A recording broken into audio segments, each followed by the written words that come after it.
Myanmar Rohingya, Suu Kyi to defend genocide charge at UN court. How did this peace icon end up at a genocide trial? Ms. Suu Kyi is scheduled to address the court on Wednesday. Aung San Suu Kyi remains hugely popular with many people in Myanmar. The ICJ is the top court of the UN but has no way of forcing countries to abide by its rulings. Jonathan Head visits the Hla Poe Kaung transit camp, which is built on the site of two demolished Rohingya villages. News script from BBC. Myanmar's leader Aung San Suu Kyi is appearing at the UN International Court of Justice (ICJ) to defend her country against accusations of genocide.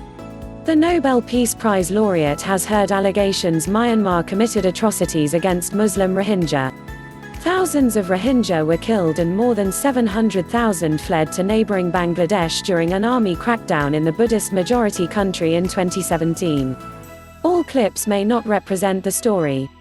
Myanmar has always insisted it was tackling an extremist threat. It marks a remarkable fall from grace for Ms. Suu Kyi, who used to be seen as an icon for global human rights. Now she has chosen to stand up for the same army that kept her under house arrest for years. Entering court in The Hague, Ms. Suu Kyi made no comment when asked by the BBC if she was defending the indefensible. She will address the court on the 11th of December. Watch to become bilingual with latest world news. The case has been brought by the Gambia, a small Muslim-majority West African nation, on behalf of dozens of other Muslim countries. At the initial three-day hearing, it is asking the ICJ in The Hague to approve temporary measures to protect the Rohingya. But a final ruling on genocide may be years away. Mohammed Amin travelled from the UK to join a demonstration of about 50 people outside the court, shouting, "Justice for Rohingya."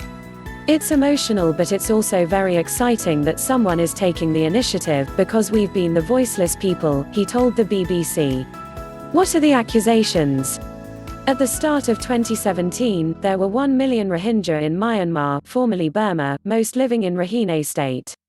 But Myanmar, a mainly Buddhist country, considers them illegal immigrants and denies them citizenship. The Rohingya have long complained of persecution, and in 2017 the military, the Tatmadaw, launched a massive military operation in Rakhine.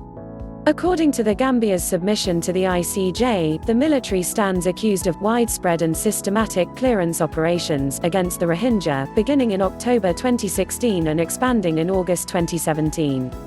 The Gambia's petition alleges that the clearances were intended to destroy the Rohingya as a group, in whole or in part, via mass murder, rape and setting fire to their buildings, often with inhabitants locked inside. A UN fact-finding mission which investigated the allegations found such compelling evidence that it said the Burmese army must be investigated for genocide against Rohingya Muslims in Rakhine. In August, a report accused Myanmar soldiers of routinely and systematically employing rape, gang rape, and other violent and forced sexual acts against women, girls, boys, men and transgender people.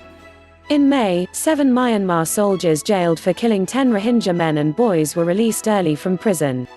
Myanmar says its military operations targeted Rohingya militants, and the military has previously cleared itself of wrongdoing. Who is making the accusations? The ICJ is the UN's top court, and cases must be submitted to it by countries. This one is being brought by the Gambia, with the support of the 57-member Organization of Islamic Cooperation (OIC) and a team of international lawyers.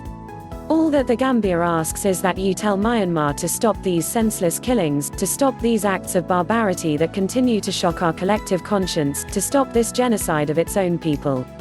The Gambia's Attorney General and Justice Minister, Abubakar M. Tambadou, told the court. His country acted after he visited a Rohingya refugee camp in Bangladesh and heard of killings, rape and torture, he told the BBC in October. What is Aung San Suu Kyi's role? The case is being brought against Myanmar, not Aung San Suu Kyi. The ICJ cannot punish individuals in the way that, for example, the International Criminal Court can. Separately, the ICC is investigating the Rohingya case. But the case is, to some extent, about the 1991 Nobel Peace Prize winner herself. Ms. Suu Kyi has been de facto leader of Myanmar since April 2016, before the alleged genocide began. She does not have control over the army but has been accused by the UN investigator of complicity in the military clearances. I implore you to open your eyes, and please use your moral authority, before it is too late, Yang He said in September. Ms. Suu Kyi announced in November she would personally lead her country's defense at The Hague, in her role as Foreign Affairs Minister, alongside prominent international lawyers. What is the likely outcome of this case?